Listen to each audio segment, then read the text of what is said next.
Hi there, my name is Victoria, and today I am joined by Ulrike. So I actually came across her however many months ago when I was listening to a different podcast platform, and I remember thinking, this woman has a super cool story. I wanted to follow her on Instagram. And lo and behold, however many months later, I have the pleasure of interviewing her myself. So, with saying all of that, Ulrike, can you introduce yourself and tell us a little bit about what you do? Absolutely. Thank you so much, Victoria. First of all, I'm super happy to be on this podcast. I remember also when we met and it was like, oh, okay, we're both like very business driven and yeah, let's talk. So I'm very excited about this extension of just meeting in the internet, which is always crazy to me when you find really cool people across the globe just by connecting on social media. So about me. So I am Ulrike. I am a retired circus performer. So I've performed for the last 15, 20 years as a professional circus performer. And I did specialize in foot juggling, which is one of the very traditional, more ancient disciplines. So I did that for 15, 20 years. I have also worked as a producer later in my career, created shows and did loads of the back end stuff in the industry to see what I like, where I want to go after my performing career. And what I do now actually turned out to be very different because I thought that my next step or my extension of my career, my legacy, whatever, will be maybe in production. It will be maybe teaching like my circus skill to other people because that's the route a lot of people go. It's like, or become a physiotherapist or a personal trainer or something that I thought it would be like a physical thing that will continue. However, what I do now is I run a company, a coaching company that creates online trainings, actually just one online training, my flagship offer. It's called Selling Circus, and it is, I think, from what I know, the world's only business school for professional freelance circus artists. So what I do is I teach freelance circus professionals how to properly market and sell their work so they can get booked, they can enjoy what they do, and they can get the most out of it. Because I'm sure everyone that's listening to this knows this. There is so many problems to solve. This is why we create businesses. That's why we, come up with these things. But this was the thing that I decided to do. And since almost 2 years now, this is the thing that I do. Suddenly I own a company and I work with people from all over the world teaching sales and marketing. Wild, but amazing. It really is amazing, and I can say this from a performer's perspective. I mean, it's just so valuable to have someone like you in the industry who can teach us the skill of selling, because we are when we train and stuff, we learn about how to be a performer, but it's that like, well, how do you be like your own businesswoman as well. But before I ask you a few questions about where you're currently at, how did you get into being a professional foot juggler? I didn't even know there was one of the more like ancient skills. Well, actually, not so much by choice, but more by it was my only option. So when I started circus, I wanted to become many things, but foot juggling wasn't one of them. I started as an aerialist, so I've been professionally trained in the State School of Berlin as a trapeze artist. However, never ever even performed it. Then I went to another circus school and wanted to become a hand balancer because hand balancing is one of my favorite disciplines, not only to watch, but to train. However, I'm not very good at it. So this was, so wasn't very good at that. Also, I started rather late. So I wasn't a typical circus artist. I started more when I was older. I didn't have a gymnastics background. I didn't have a dance background or any other supportive background.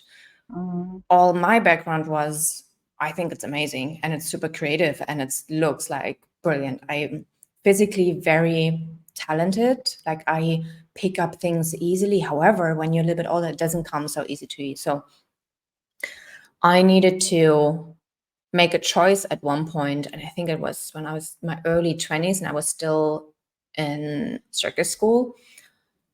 I wanted to train handstands. I did that and injured myself terribly again. The Russian side of the teachers told me that I will not make it as a hand balancer just because I had so much more to learn in order for me to actually be able to perform. And two, I was not very good at it. So they were like, if you really want to do this as a career, like you need to choose something right now that will work for you. The other thing that I was very good at but didn't really like was juggling.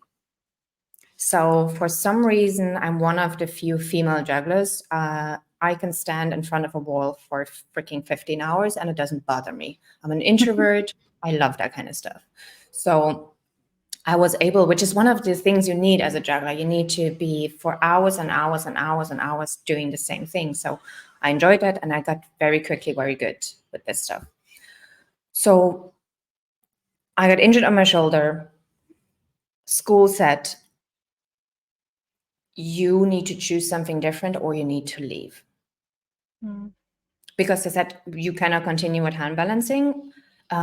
What we can think for you needs to be something different, or what you can choose something different. And then my juggling teacher, Gregor Kiak, and she was teaching hand balancing and what's it called? Flexibility as well. Juando, she's an ex-Cirque du Soleil performer. She came to me and she was like, why don't you try foot juggling? And I was like, that's really lame. No one does foot juggling, hence the hand balancing is really cool. So, but I had to make a choice here. And I think this was the first big moment where I remember that you have to sometimes, when it comes to business and making things work, you have to make choices that are not only based on what you like. And it was the best thing that ever happened to me because I had to choose something that I'm good at. Yeah, that was easy, not easy for me, but it was something that I could pick up much quicker than anything else. It was the one thing that would allow me to do this job. And I really wanted to become a professional circus artist, a good circus artist, not just going by and like doing a festival here or there, or, I really wanted to do the whole damn thing and do it properly. So I was like, cool, if that's my only chance, who am I to say no? Like this was my last chance. I knew that. I was like, either this or nothing. So this is how I got to foot juggling. And I only had 2 years left in school. So I had to train on weekends and basically every breathing second was spent for juggling. And then I graduated and I actually learned to love it so much. Not only because it's kind of cool, like I learned to just really like the discipline itself. Yeah. And don't get me wrong, the thing is, no one was teaching foot juggling in our school. We had no equipment, we had no teacher, we had no experience. So my 2 trainers and me, we basically were like, okay, let's build equipment, let's try equipment. Like we were literally like in a little laboratory trying to figure out how we need to do this. And the 3 of us together basically saved my career. And that was so cool. So 2 years later, I popped out of school with a just about okay circus act because 2 years is nothing in terms of learning a circus discipline. You know that. And this is how I got to foot juggling. And I love it so much because it saved my career. It saved my opportunity to actually have a ticket to do it, basically. Yeah, that's how I got into it. It's so interesting how sometimes like that one thing we never ever would have thought of is like what we needed, and we can learn to love things that we never had like in front of our vision Oh yeah. in the beginning. But so that process of like you were working as a world-class circus performer, when was it that you realized that you have this passion and this talent for business? Like what was that process like, that switch? That's a cool question, because I think there was, well, I had another realization first, basically. So I knew that, so the first realization that I didn't have the skill was when I wasn't booked. So it was more like I realized the absence of it first because of my situation. I was like, I was already in circus school. I was like, so when are they going to teach me how to do this job? Mm, Like, when is this going to happen? And it just never happened. It just never happened. And I was like, wherever I was searching online and other schools, there was nothing, zero, nada. And I started to get very nervous because, again, I was not 17. This yeah, was my only chance. It had to work. And I was like, I'm not gonna be like and just try things and just go completely random. I was like, I have this only chance. And it cost me everything to get to that point. yeah, Like, I got so many injuries. I think I spent a total of 8 years in circus schools. I couldn't see my family. I moved abroad. I asked everyone that remotely believed in me to lend me money to pay for my education. So I was like, I need to make this work, and I need to make it work properly. And when I realized that I had no idea how to make it work, that's where I was like, I want to have something that can guarantee me that I know what I'm doing. So first thing was, okay, I started to ask around, and all I got was like a lot of different opinions. Like, every performer tells you something different, and it was always yeah, based on what worked for them, but it never applied to me because my situation is different. So I really was like torn in 5,000 different directions. And actually, it made me feel even worse about myself. And I didn't get booked. And I knew, like, that's what I noticed. It was like the belief that I started, or the thing that I had inside was like, I think it's bullshit. I was like, I don't believe that this is all based on you need to know the right people or you need to be the best. I was like, I really had this voice becoming louder and louder. I was like, it's bullshit. I don't think performers need to be poor. And I also think it doesn't need to be such a painful thing to do. So I chose to investigate how I can make this work in a sustainable and in a repeatable way. And the way that I found that works was I took uncountable business trainings, where I started to be able, and it took me a while because no business training is made for our industry. So I had to do a lot of work of translating.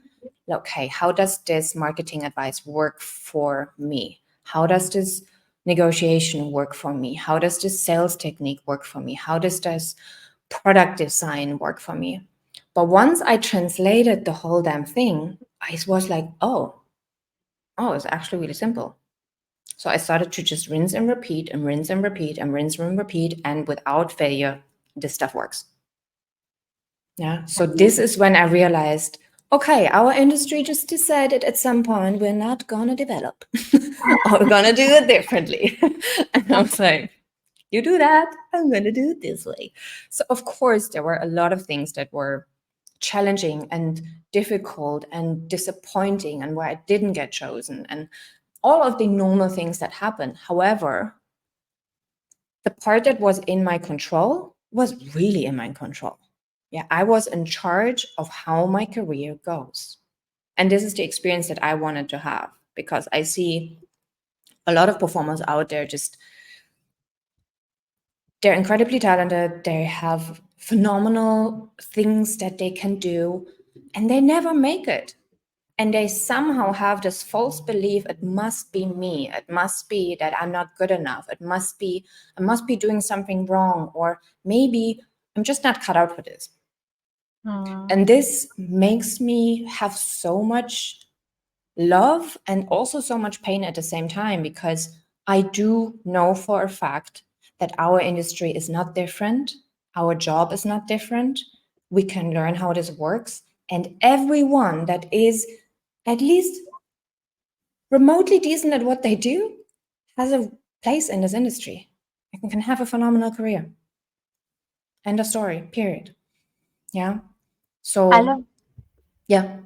sorry to cut you off. I love how you said that every single performer does have a place in this industry, because we hear so, like, how many times, like, oh, it's oversaturated, there's so much competition. But it's true, because like in business is about people, and as performers, that's what we do. We give people a story, and we give them something wonderful. So I really like that distinction, that's what drives you. And I would, is that what birthed that passion for you, for being a businesswoman? I think the passion for it was like, I knew that I had something that was working, and I needed more people to know. And so it was more like I saw a big need and something that I was very passionate about. I was not passionate about business. No one is passionate about business. I mean, maybe some people are. I was passionate about the fact that I can solve a problem. That was what I'm, and also that's why I do this. That's why I'm really passionate about. And what I had to do to solve that problem, I had to become a business person. I had to create a business. I understood that the tool to teach at scale and to make an impact at scale worldwide, industry-wide, had to be a business model. It had to be a complete different business model than helping people or doing that, So it was more like it came from something that I wanted to participate in and that I wanted to have an impact on. And it just naturally turned into, because I was doing one-on-one coaching for years before I started a company. And what I noticed was like, I'm repeating the same, like I get the same questions and I answer the same things and I get the same results. So I started to see also like what I was teaching was repeatable. And I was like, well, if I can teach this to 10 people at the same time, or to 50 people, or to 60 people, or to 100 people. And that's when I realized, okay, I'm happy to figure this out. Who I need to be and what I need to do to create that thing, that solution that I wanted to create. And that looked like an online education business. That's how this came about. Yeah. It's amazing. So that was the start of your business venture. And at this point, were you still performing? Did you have like a part of yourself as a performer and also like coaching other people, or at what point did you decide that you didn't want to perform anymore? So it was a transition. So there wasn't like a point where I was like, boom. I mean, there was a point where I stopped, obviously. So I'm retired now for 1.5 years almost. So I was doing one-on-one coaching while I was still performing full time. And I noticed that I wanted to work towards retiring for 2 reasons. So again, I'm very pragmatic about these things. I tested my offer for quite a while with people. So I knew that there's a demand for it and that I have enough demand and people to actually work with me so I can retire. That was one thing. And the second thing was my desire to create this became bigger than being on stage. So I started to feel resentful about being on stage. So it felt like performing was taking away from something that I knew I wanted to do. So it was more like this internal, like, and I knew this is going to happen. So there was a moment when it wasn't like this. And I was like, okay, I still need to be on stage because I'm not sure yet. I'm not safe enough yet to make that move. So, but there was when I really started to work on this particular business, I did research for 6 months, like pure research just to build the product. This is when I was like, okay, in 6 months, I'm going to retire. I know it. So I phased out and retired. That was that. And it was super peaceful because I didn't retire from an injury. I didn't retire from lack of bookings. I was actually at the peak. Yeah. So I actually I'm still turning down offers right and left. Yeah. Wow.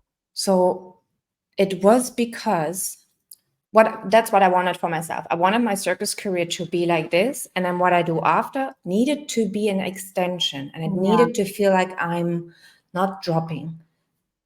And when I started to feel that what I'm building is going to be this, I just got wildly excited about it. And I was like, okay, there's going to be a 6 month transition, and then I'm going to go all in. I also know that going all in is required. Yes. For career or business. Probably even more for business. Now knowing running a business for the first time, which is madness to run a business. I always say, how did I complain being a circus performer? Running a business is a whole nother freaking ballgame. So that was the transition, which is probably, I don't know if this was too long, but this was basically the phase that I went through. I needed to know. But it was this, I think I knew that I'm ready when being on stage felt like it's taking away from my new purpose. Yeah. I love the concept of being in alignment with what we do, and something you touched on earlier when you talked about like the ownership of the direction of which you choose for your career. And I just think that must have been so valuable in the fact that you could reach the peak of what you always dreamed to do, and then there was better and there was more on the other side. Because I wanted to ask you about that mindset and that shift of going from being one thing, like a performer, and now suddenly you're just a businesswoman. And I wondered like if that took a lot of strength and a lot of, I don't know, accepting things and letting things go. But it sounds like you actually built those purposes and those like that foundation to help you actually make that decision very easily. Can you I mean, it's not easy. It's not easy in any kind of transition or in having your own business. And also it's like your personal brand. It's what you're giving to the world. Can you touch on a little bit on the culture maybe for women in either industry, and also any challenges that like personal challenges that if you wanted to share that you could touch on as well that helped you in that process? So I'm not sure if I can touch so much on women, because in the circus industry, like women and men are so equal. Like it's still quite like we're such a powerhouse. So for me, it's kind of like normal that I do this. But I guess it's not so normal to do this. So I get that, but I don't have a lot of reference to it because I've always been surrounded by women that do just absolutely insane things. Yeah. Like, because I feel every woman in circus is like a superwoman. Like they do things that no one else can do. And it's next to men that do the same thing. Yeah. I even like women in circus is a big topic for me. I wrote my bachelor thesis on women in circus. All my circus work is based on strong female characters like Marlene Dietrich, Frida Kahlo, Nina Simone. So there's always a big influence about women empowerment. So that's something that I can probably relate to more. In terms of mindset and identity shift, it's funny that you say this because I think there was a delay. It's actually just happened now that I completely felt like I'm having an identity crisis, because it didn't happen when I transitioned my business, because the reality of running a business was not long enough there yet for me for it to feel real. So after 6 months, I was like, I can still go back. After 8 months, I was like, I can probably still go back. After 1 year, I was like, if I go back now, that's going to be really painful. And now it's, I cannot go back. So enough time needed to pass for me to realize, and enough success within my business. So the reality of my business is I run a 6-figure business easy now. And this is numbers that I'm like, who I am, what's my name, what is my life? Like, this is wild. So the identity shift, or the identity crisis that I'm going through, going from running a solo, I saw my career as running as a business always. It was more mentally healthy for me. But to scaling it to a different business model is, I think, the same thing what I went through from becoming a non-performer to becoming a pro performer. It's another identity shift, and it only has to do with I'm frightened and scared of freaking everything. Everything is new. I have to be a beginner again. I will have to make a lot of mistakes. And I think it's super challenging to be very good at the peak of your career, and then you start a business and you do not know nothing. You don't know anything. It feels like you need to start from scratch, and it takes a lot of courage. And it took me a lot of vulnerability to go to that place, because here's the thing: learning only happens when you are a beginner again, like when you're in a beginner's mindset, when you go like, yes, I'm new to this. And it really took a moment, because I'm going to tell you why this was so difficult, because I felt confident being a performer. I was good at what I was doing. Like everything was running. I could do things in my sleep. When I went on stage, there was no other place in the world than there where I was like, this is my place. I'm at home. Yeah, I knew. And then I needed to let go of this safety net. I needed to let go of this feeling and of this identity that I was as a performer. And that felt very scary. And also, I got my confidence, I got my reassurance from, you go on stage, it's a very instant thing. Yeah, it's like you get applause, you get bookings, you get paid, it's a very instant interaction in how you know things are working. So the mindset shift that I needed to practice is delayed gratification. To do things without knowing if they're going to work out or not. And that's scary. That's something I have to deal with every day still. To take risks and work every day of the week without knowing if it's actually going to work. And that's something, so I felt the risk, the perception of risk became so much bigger in a way. I don't know what it is. And imposter syndrome is something that's been a huge struggle for me. And again, it's just another opportunity I know that this is the struggles probably everyone faces when they build a new business. Especially, I'm building a business that's never been in our industry. Like, my imposter syndrome is like, who are you to do this? Why? Like, who are you to do this? Like, everyone will laugh at you. People will point at you. It will not work. Everyone, so all of these things. And I think the way that I deal with this is, one, that I do not do things alone. Like, I have a coach. I'm in programs myself. I have people help me do scary shit and help me do it well.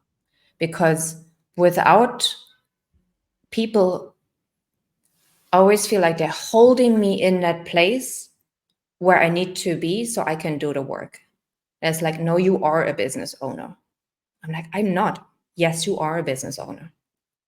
Until you kind of melt into that new identity. And I look for whatever support system I need. So one part is therapy, because I need to let go of body image issues. I need to let go of this obsession with discipline. There's things that provide you with a lot of good results as a performer that damage your business.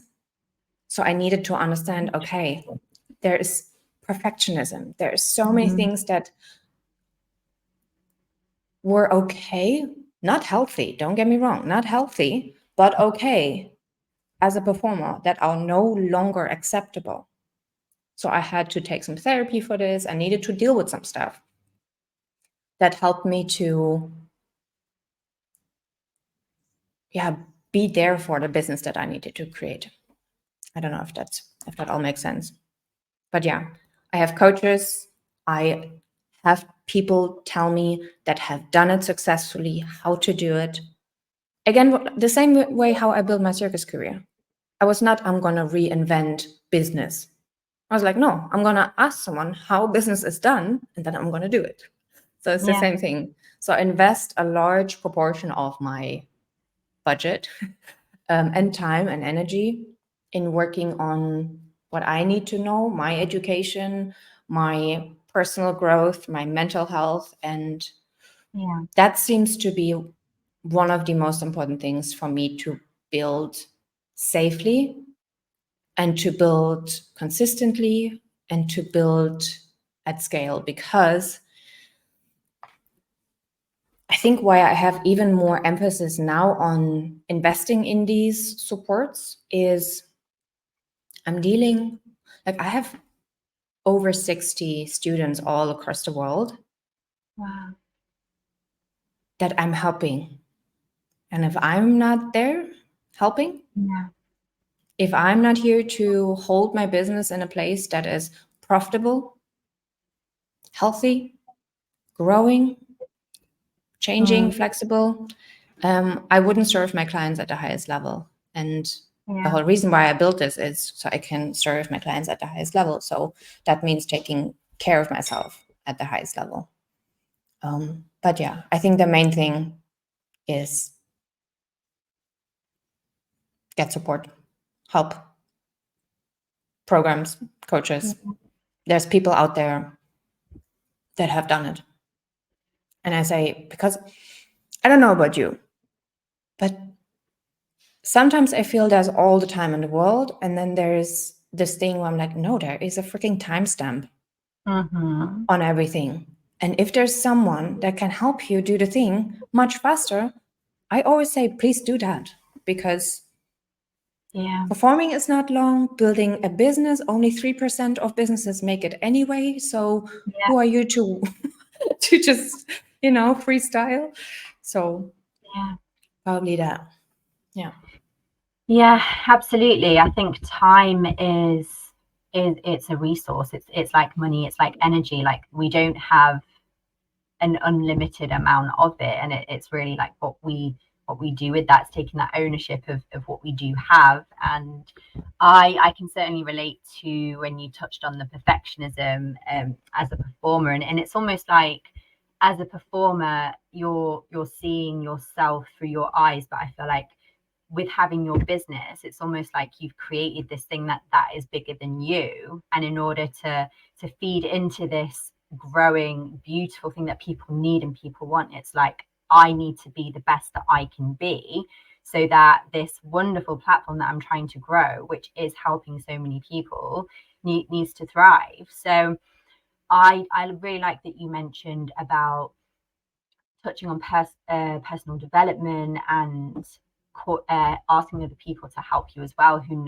know about business and who can teach you different things. And if there is somebody who is struggling, say, with their identity about what they do or what they want to start, is that the advice that you would give them, to just seek that help, to just seek people who know, and to also work on themselves so that what they want to do can can grow.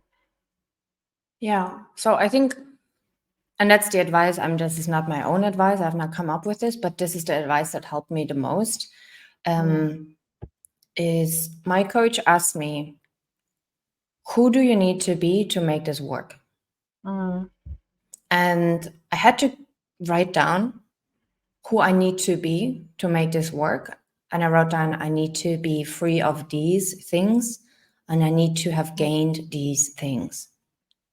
And then I just went very pragmatic about it. I was like, okay, in order to learn this skill, I need to do X. In order to heal this, I need to hire that. Or I need to have this practice in my life.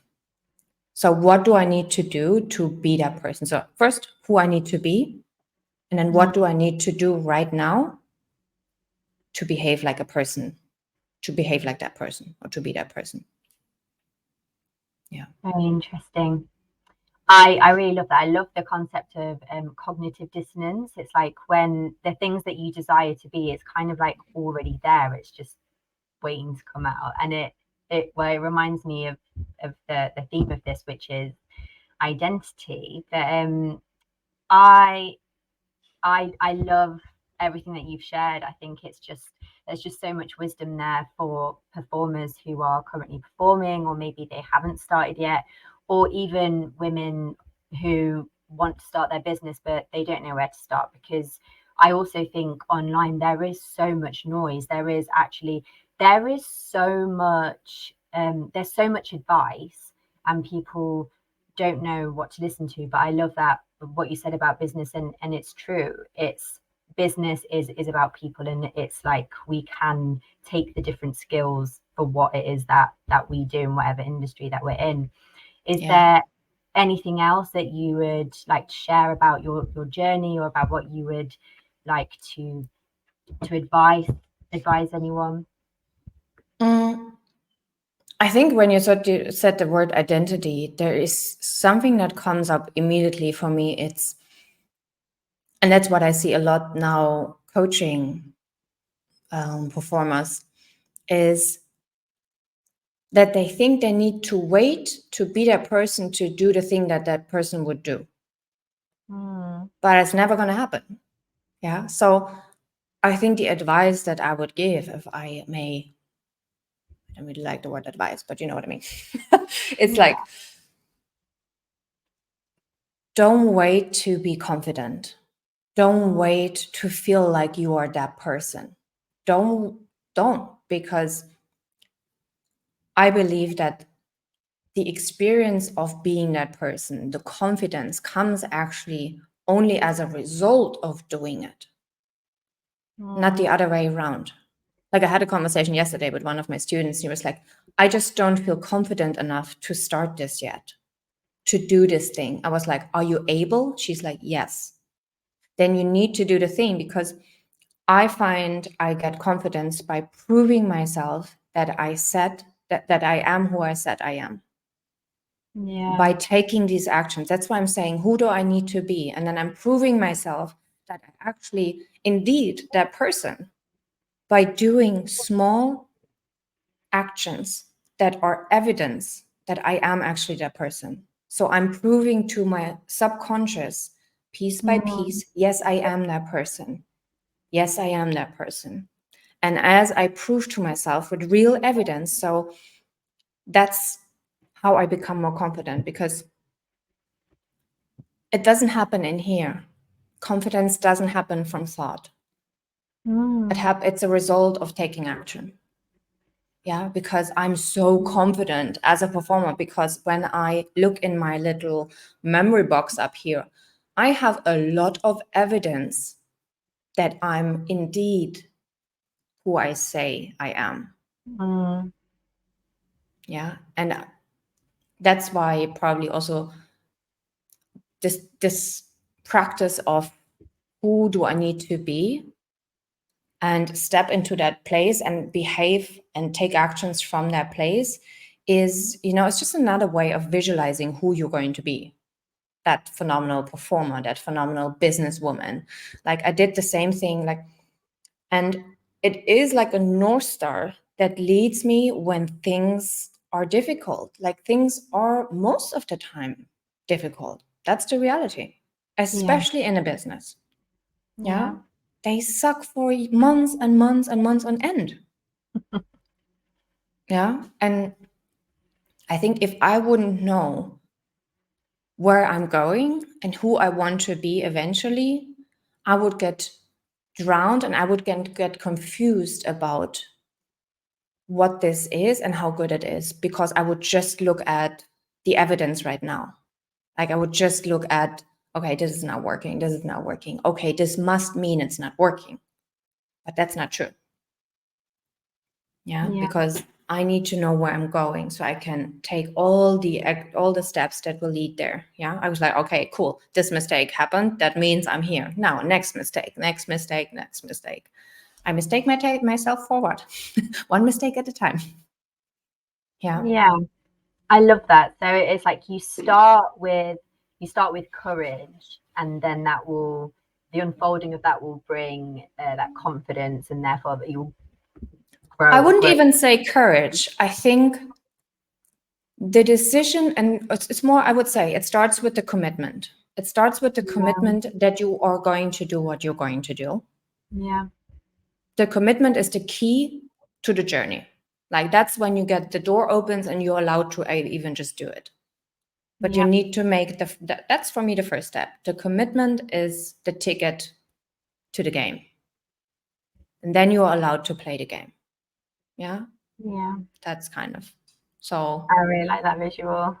Like, I don't feel I have courage most of the time, but I'm like, my real experience is I'm scared in every cell of my body, but I'm committed to doing it, and I'm committed to taking one step, another step. So I don't feel courageous. I don't feel brave. I don't feel I'm good at this, but I'm committed. I'm clear at what I want to do. I'm clear who I want to be, and I'm committed to showing up as that person, whatever that will look like. I'm committed to showing up vulnerable. I'm committed to showing up disciplined. I'm committed to showing up as a leader, whatever that is. So I lead with that commitment, and that's kind of like it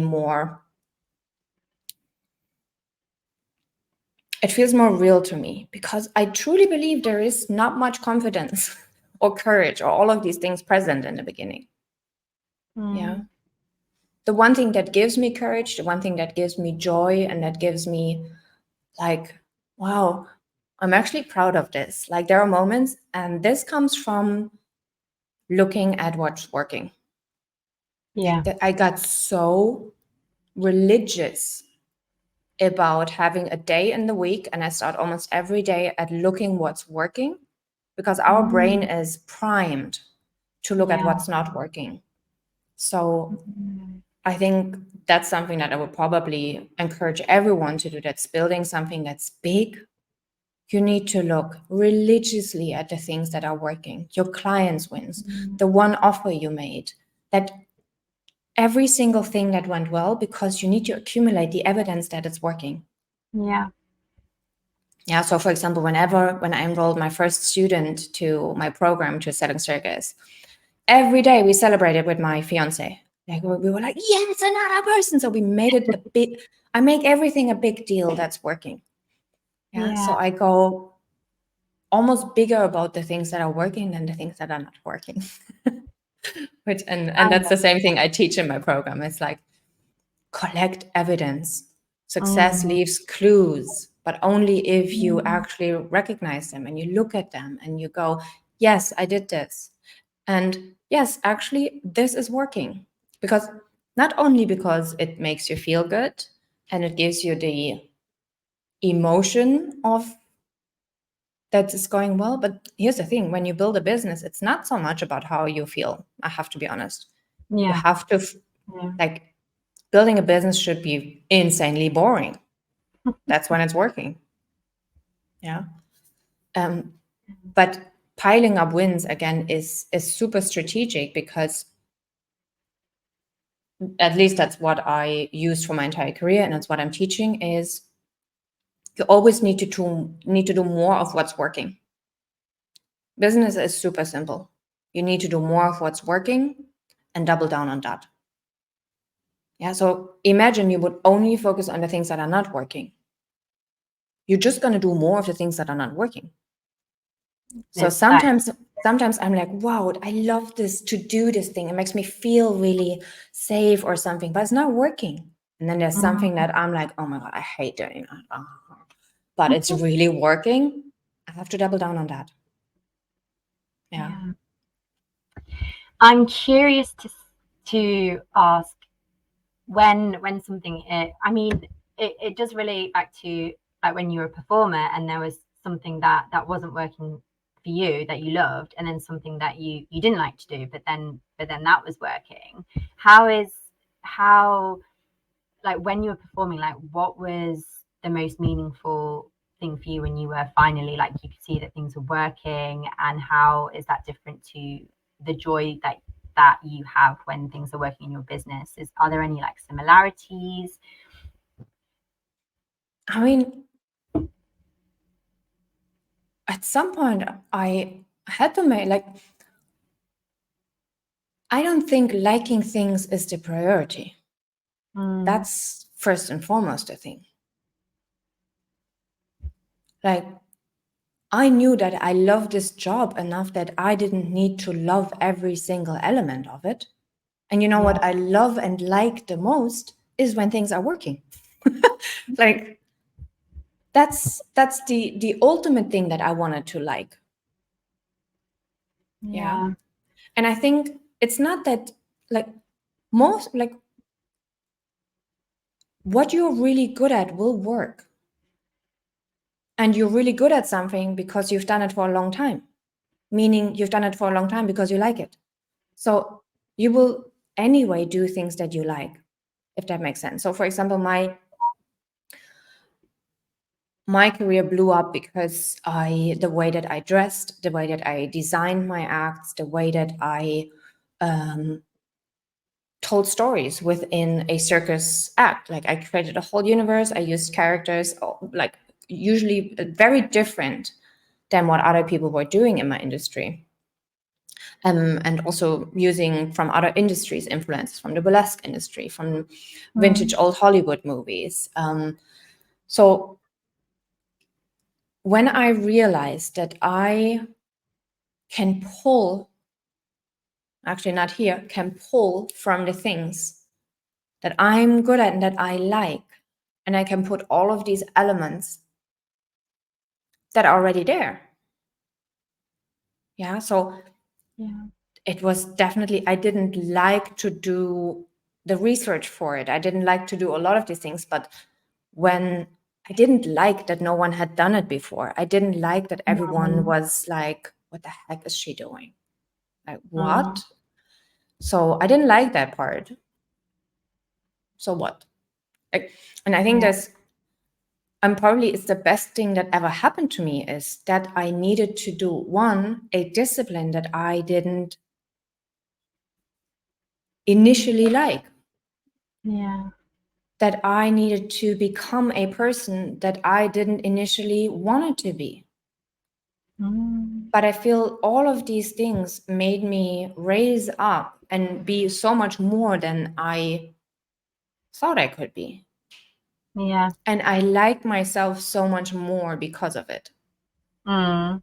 I like myself because I figured this out. And I like myself because I was courageous at that time. Yeah. And I was taking risks. You know, and I dared to make my voice very clear and very loud, one step at a time. You know, I didn't pull up the volume like that, but it's, so I think liking is, so I'm careful with the word liking.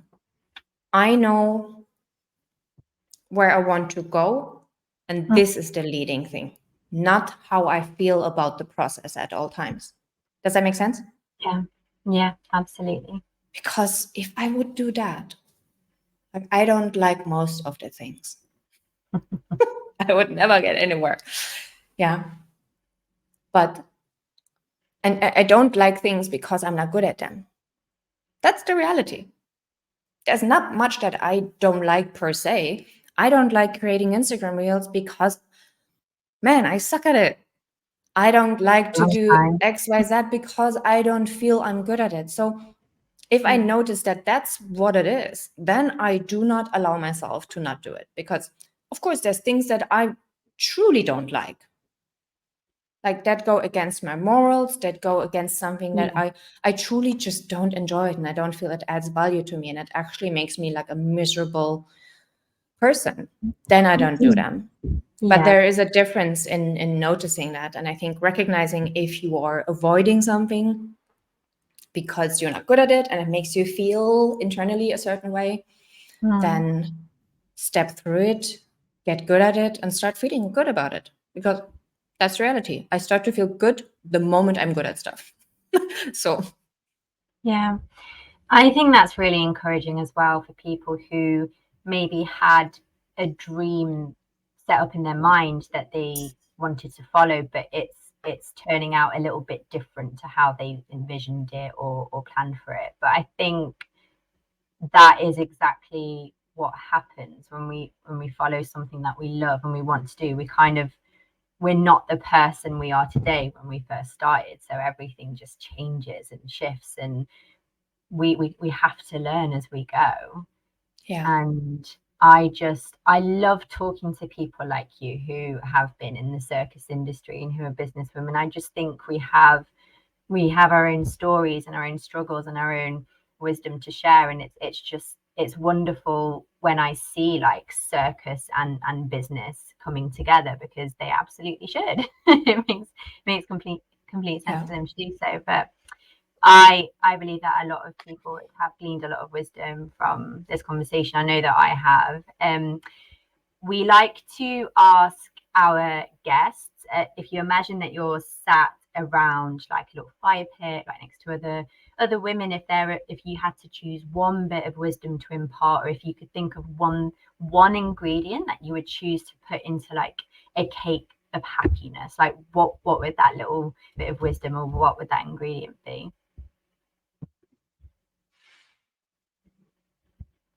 The thing that I always imagine that is like such a little spark for me is your future self will be so proud of you. Like, this is something where I'm like, oh, I cannot wait. I cannot wait for that future self to see you. Like, I think that's a little ingredient I would put in there too. Just go a couple of years ahead and look back and go, damn, I did that. And it doesn't matter how you did it, but you freaking did it. And you probably did it way better than you even ever thought you would do it. Yeah, do it. That's my ingredient. Do it. Do it. Do it. I love that.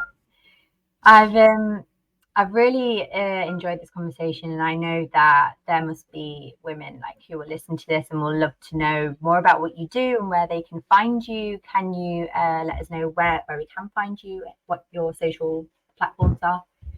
Certainly. So I'm mainly, as a person, active on Instagram. So I have two accounts. I have my old performing account, which I sometimes post on, which is Ulrike Storch Foot Juggling. I'm sure you're going to post these links under the recording.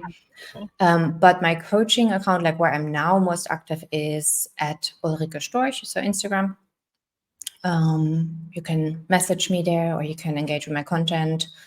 Say hello. Whoever listens to this, please feel free to just say hello. I answer every single message. I'm happy to connect with people. I love connecting with people, even though I'm an introvert. I love to connect with people. And the other way, if you're a circus performer and you're listening to this and you're like, oh, actually, cool, I didn't know that this is out there, and you're curious, you can go to my website, or even if you're a woman in circus and you want to see how I run things, my website is ulrikestorch.com. So this is where you see a little bit more about me, my program, Selling Circus. Pretty straightforward. So this is how you can find me. I'm on Facebook, but not as active. It's more like I was as a performer quite a lot, but now I'm just on Instagram and YouTube soon. But that's that. Amazing.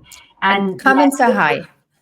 Definitely. Yes, absolutely. Just as a side note, like I've had a look at some of the things that you have to offer, and I think it looks amazing, and it's something that I myself want to get involved with. So Yes. I would definitely encourage those of you who are performers who feel a little bit stuck to definitely have a look.